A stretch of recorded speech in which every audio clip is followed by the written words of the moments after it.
Welcome to episode 5 of DevDecoder podcast. Hello. And who have we here? That doesn't sound like Raquel, Rachel or Rebecca. Who could it be? Could it be Anne? You're wondering why I've called you Anne, aren't you? Yeah. So did you hear the drummer who had 4 daughters? He called them Anna 1, Anna 2, Anna 3, Anna 4. That's Anna, that's not Anne.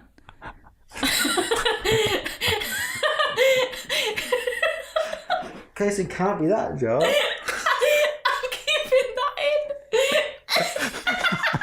in. No, that's just good. That's rubbish. That's 100% going in. I That's swear not down.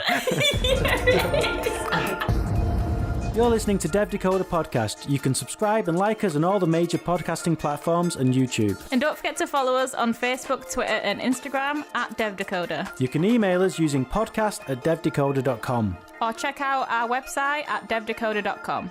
We love hearing from all our listeners, so make sure you get in touch and let us know what you'd like to hear about. How many times have you used Uber? Actually, I do use Uber quite a bit. Probably, on average, maybe once or twice a month at most. So, I don't know, in terms of times, probably between 20 and 30. But you have a really bad rating, don't you? It's like 2 stars. No, I think it's 4 stars. I think it's 4. That's and a bit. pretty low. Mine's higher than that. I don't know. I'd have to go and look at it because you don't. This happened a while ago. I remember when I first discovered that your drivers can rate you.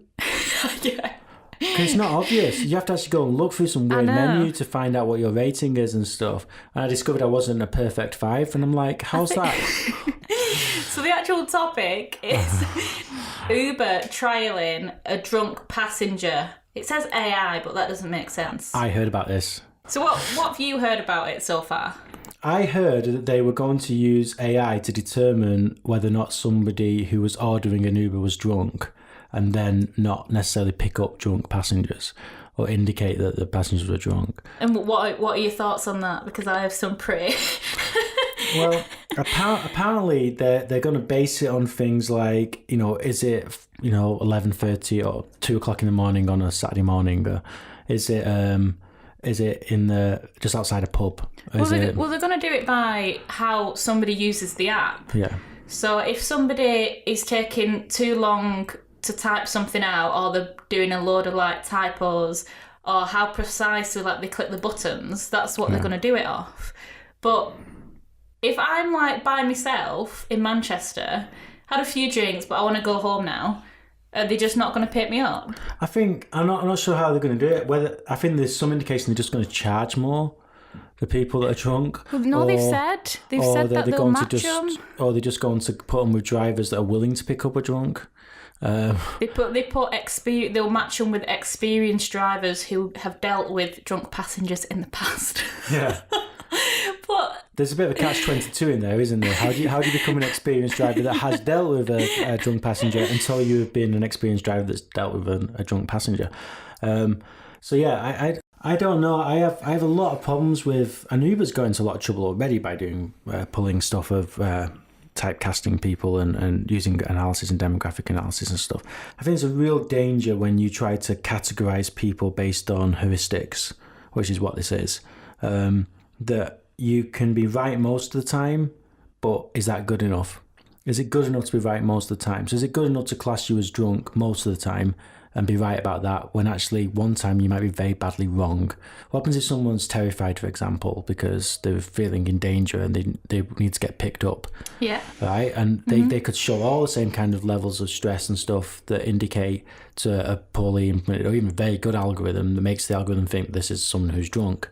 And actually that could mean that there's a delay in getting a car to them when they're in real need to get that there. So I'm very worried about these kind of concepts. I think it's a similar kind of point. I think we've all been at the other end of this when if your car insurance goes up because somebody's car gets stolen nearby you, and now everybody's car insurance in that area goes up, and it's like, well, okay, I get that.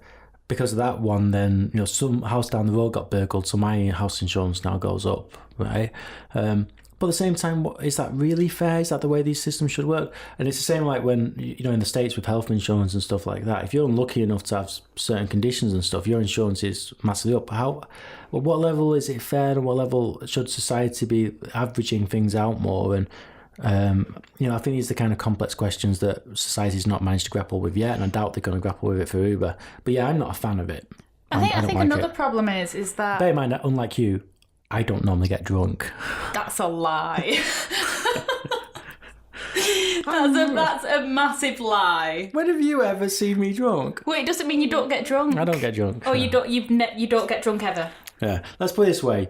I've seen you drunk a lot more than you've seen me drunk. That's because you're the chief exec, so you don't get drunk in front of me. But you do probably get drunk all the time when you're not with work. There's a few times when I've spent time with you and I've gone home and got drunk. That's absolutely Same. But I think another problem is that there has been a lot of instances of taxi drivers taking advantage of drunk men or women. There has been some cases, yeah. So is this gonna... Yeah, it's played to their hands, yeah. I mean, because you can see who you're picking up, you can see that it's a female, and you can tell that you often got I think you got the profile pic, don't you, and stuff like that. If you find out, here's a young woman that's drunk. Yeah, I don't know that that's. I mean, I'd be more inclined if Uber then said, well, if there's a chance that you're drunk and you're female, we're going to send a female driver to you. I might be a little bit more inclined. But even that doesn't stop it though, does it? Yeah, it doesn't. No, I mean that's making all kinds of assumptions about gender and stuff. So I just don't like it at all. I think that ultimately as a company, they're there to pick people up based on. I don't mind you being, if your heuristic says you never pay your bill, that's something. Okay, or if you've got a record of trashing cars that you've got into, fair enough. But no, don't forget that. I mean, ultimately, I'm not a great fan of the binge drinking culture out there, but one thing I do want is to encourage people that have been drinking to get an Uber. Well, you get in a taxi because you feel safe doing exactly. so. You don't want to... Yeah, you don't want them driving. So that's the main thing for me. Yeah. So the last thing we should be doing is putting barriers in the way of people that are drunk getting an Uber. Well, today I've got with me a good friend of mine who's been with us now for... How long have you been with us? 2.5 years. 2.5 years. It feels a lot shorter than that. As time has been flying because we're having so much fun, no doubt. This is Dom. Do you want to introduce yourself? Yeah, I'm Dominique. I'm a junior project manager in business analysis here at Web App. That sounds like a pretty cool job. A business analyst, a business analyst, and a junior project manager. But I guess not everybody knows what that is. So do you want to maybe explain to people what that actually means? Yeah, so I work obviously in our office and work closely with our devs.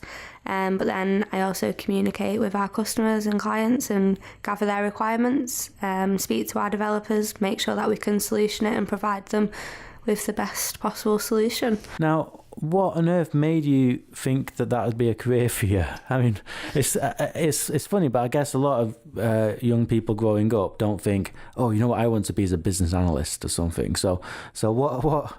How on earth did you end up doing this? If I'm honest, it was never something that I thought of. I always thought I was going to be a teacher. And then during school, I don't know, in my ICT lessons, I kind of just took a shine to it, really enjoyed it.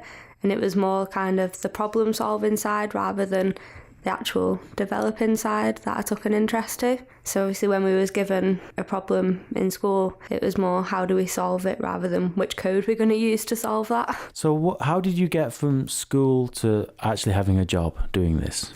So in school, it was encouraged that I carried on through to sixth form and then go to university, but the academic side didn't really shine to me. So then when I was looking around, my teacher in school told me there was an opportunity to do a BTEC in software engineering in Media City. So yeah, I went for that. And I did a BTEC in software engineering for a year. And then that's when I got given the opportunity to do an IT consultancy degree.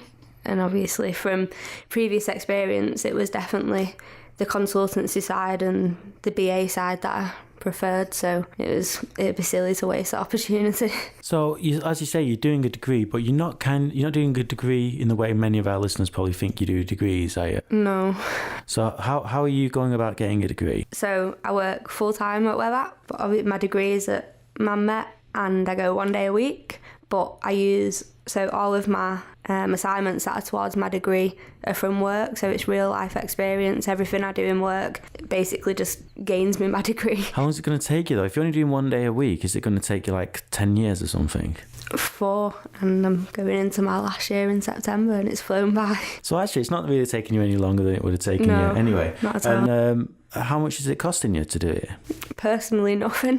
So quite a bit of an advantage at the moment in terms of, for example, going into it and paying, well, on average about £9,000 plus everything else on top. And you are actually getting paid as an employee as well, aren't you?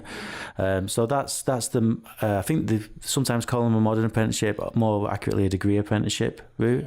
So it is an apprenticeship, but it is actually a legitimate degree as well at the end of it, from Manchester Metropolitan, where actually a lot of our graduates come from as well. And you're going into project management, which is, you're quite, if you don't mind me saying, quite young for a project manager. Yeah, I am. What do you think has allowed you to, I think you're the youngest in our team as well, aren't you? Yeah. Certainly. What do you think it is about you that has allowed you to progress so quickly in that then? It is probably the support from the team and the company as a whole. I think anywhere else, maybe being so young, I probably wouldn't have even been given the opportunity, because I think maybe people look at your age and don't think maybe you have the skills to do that. But obviously here, because of the teams that we work in, and we're so close to like the technical directors and things like that, even if I am struggling, I get the support that I need to be able to progress and obviously go from a junior project manager to senior one day. And if you were talking to that, or 15, 16-year-old self, what advice would you give her now? I'd probably just to have more confidence and go for it. I think a lot of my time I've spent not being confident in myself and probably not jumping in and giving my own opinion and things just because I don't have that confidence. But no matter what, like, there's people here to support you, and if you are wrong, then you learn and you gain more skills. So just be confident in yourself. Well, that's absolutely fantastic advice, I think, for anyone, and particularly for young people. A lot of people that want to get into this industry think it's so difficult and so hard, and actually all it really needs is them to try. Yeah. And I think, it's really great to see someone like you showing people that it's possible. Anyway, thank you very much for coming along and speaking to us all. Thank you. I had a really busy night last night. I was out late, not drinking. I was actually at an AGM. Do you know what an AGM is? No. An annual general meeting. I was chairing an AGM of Hack Oldham. You've heard of Hack Oldham, haven't you? Of course I've heard of Hack Oldham. Yeah, why have you heard of Hack Oldham? Because I organise the code clubs there. Yes, and we run a code club there every Thursday nights. At 6 p.m. till 7 p.m. for young people in our town to come along to it.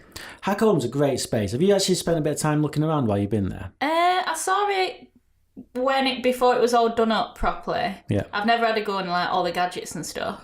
Because they've got like laser cutters and 3D printers and all kinds of stuff. They run loads kind of clubs there. It's one of, I get involved in lots of charities, and I sit on quite a few boards of directors to help with governance. And this is one of the ones that I'm chairing and have been chairing for the last year.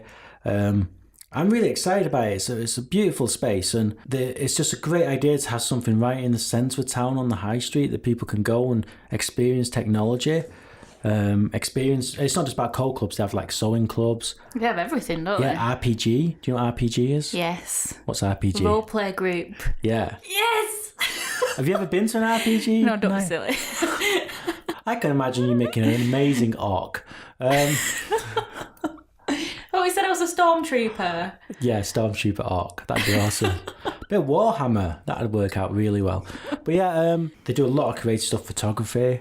You've done photography, haven't you, actually? I have done photography. You were rather infamously a cruise line photographer, weren't you? I was, yeah. As we heard with your Telegraph experience. Telegraph experience? Yeah, you were using... Oh, Telegram. Sorry. We had a whole topic of it and you can't even say it right. Telegram. Your Telegram experience. Telegram. Yeah. I always did find it sounded a bit old school for instant messaging. We'll just send a telegram. Beep, beep, beep, beep, beep, beep, beep, beep. Do you know what that actually means? SOS. No. It means... No, it wasn't SOS. Help. I didn't do SOS. No, that's the internet connection. No. It's SMS. That's why the old... That's what I said. You said SOS. No, I didn't. You said SOS. You said SOS. No, I didn't. Yes, you did. Go and listen to the playback now. SOS is the da-da-da-da-da-da-da-da. That's literally what you just did. I know I did da-da-da-da-da-da-da. SMS. Oh my god. There's 2 dots for an M and 3 dots. 2 dashes for an M and 3 dashes for an O. It's for text messages. So when you used to get a Nokia text message on your Nokia phones, it used to go da-da-da-da-da-da-da. And that's... Did it? Yeah, it's Morse code for SMS. Not SOS, which is Save Our Souls. Which Learn is... something new every day. Well, that's the whole point of the DevDecoder podcast. Back onto the topic, the Hack Oldham AGM voted in a new board of directors, and I was privileged to stay on as chair. And we're going to be doing a lot more of this next year, so we'll have to go and pay them a visit, I think, Always. in the near future, and have a chat with them, because I think it's something that I'd love to tell our listeners a bit more about and let them see kind of the opportunities they could have, and a great way for them to practically get into some of the industry rather than just listening to what we do. Well, earlier we were talking about Hack Oldham, and Rebecca was telling us that she runs co-clubs there on Thursdays. We do, yeah. What time's that again? 6 till 7 on a Thursday. So we thought we'd actually just rock up here at Hack Oldham and ask people what it's about and what it's joined by our newest board member. Do you want to introduce yourself? Yeah, I'm Kieran. I am, as Craig mentioned, Hack Oldham's one of the newest board members. My sort of role here was before then managing the Fab Lab, which I've done for about the last year now. So how long have you been involved in Hack Oldham now? For about the last 2 years. I mean, this thing has really grown, hasn't it? And it's getting bigger all the time. I think we're at over 70 members now, and still growing. And we're in an incredible space on Yorkshire Street, right in the heart of Oldham, not far from the cinema. So what is it people going to find if they come along to the space? So during the day, it's an office and co-working space. So it's designed for people who are self-employed that only have the cat for company at home, and they come in, collaborate with other people, share knowledge, and really a lot of it's about as well improving their sort of mental well-being. You see people on their own all day, and they come into the space, collaborate, work together, make connections with people, and really it's about growing that community. We also have small businesses that are based out of the space. We've had even some businesses grow out of the space and go on to 10 employees now. So why did you want to get involved with Hack Oldham? It goes back to when I was in secondary school. I got really involved with the IT department, really interested in 3D printing and CAD design and programming and all that kind of thing. And I saw these guys at a maker fair up in the Museum of Science and Industry in Manchester, and I thought they're the kind of people I want to be involved with, get some knowledge. There's people from backgrounds in CAD design, software engineering, manufacturing, all these different backgrounds. And it's not just the geeky stuff, there's crafts, there's people who are really advanced sewing, using computers to laser cut patterns. It's such a varied range of people. So do you have to be kind of a techie or a geek or something to get use out of this space? Not at all. You find a lot of the time we refer to STEM, science, technology, engineering and maths. We like to refer to STEAM, science, technology, engineering, arts and maths. And that's really important for us. I mean, we've got the craft group, we've got the cosplay group. They're not all techie things, they might involve tech. The craft group might use an embroidery machine or laser cutter, but they've got all these skills that actually are not on a computer, not a techie thing, and that's the community we need to grow. How does it feel that, obviously you started as a member, how does it feel now helping others use the equipment and learning? I'm really glad to be, really. This space really brought me an opportunity to work for the company I work for now part-time while still studying.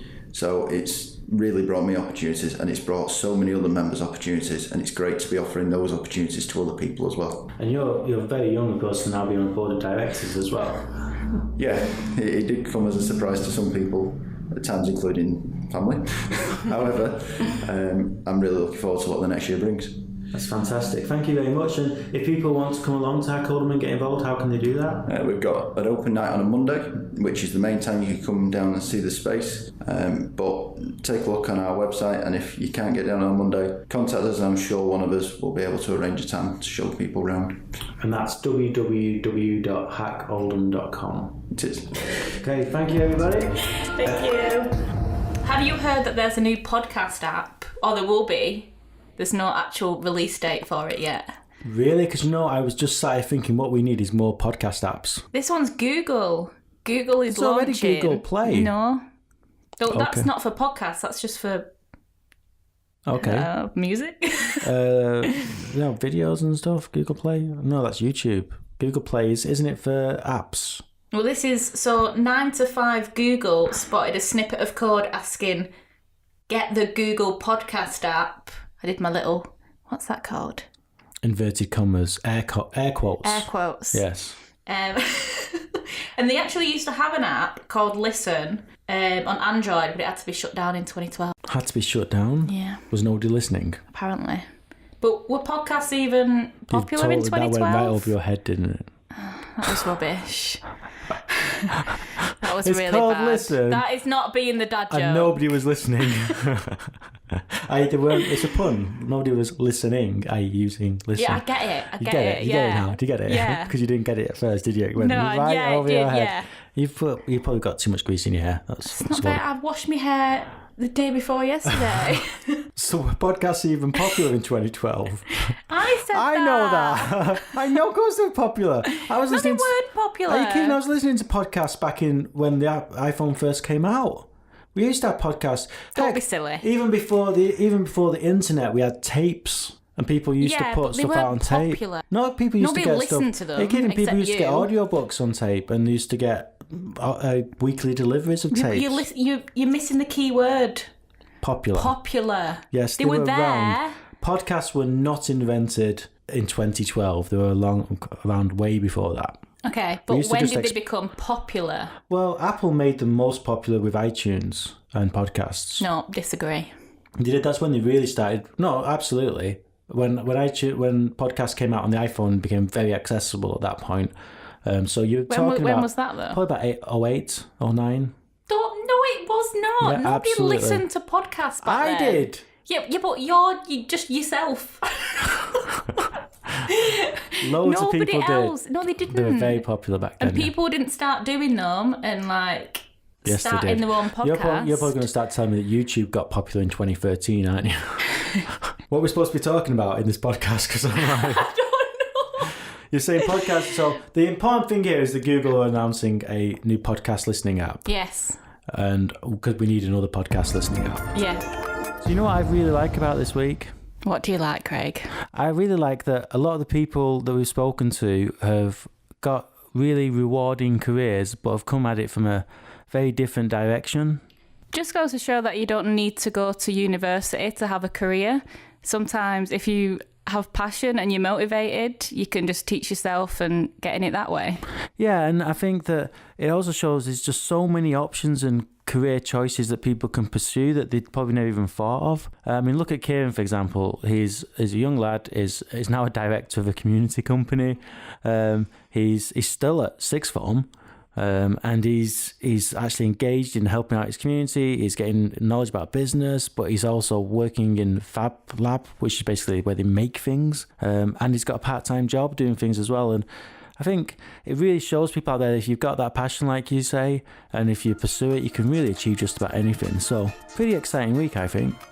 What's going to be next? Who knows? Well, it's episode 6, which we know is your favourite. Yes. Loads of teddy bears dancing Jabba and the Hutt. singing. Jabba the Hutt, yeah. Is that honestly your favourite bit about episode 6? Yeah. It's not the Ewoks. I do like the Ewoks. My Yeah. dog looks like an Ewok. Yeah, I thought somehow that'd be the case. Well, we look forward to putting that together next week then. Bye for now. See you later.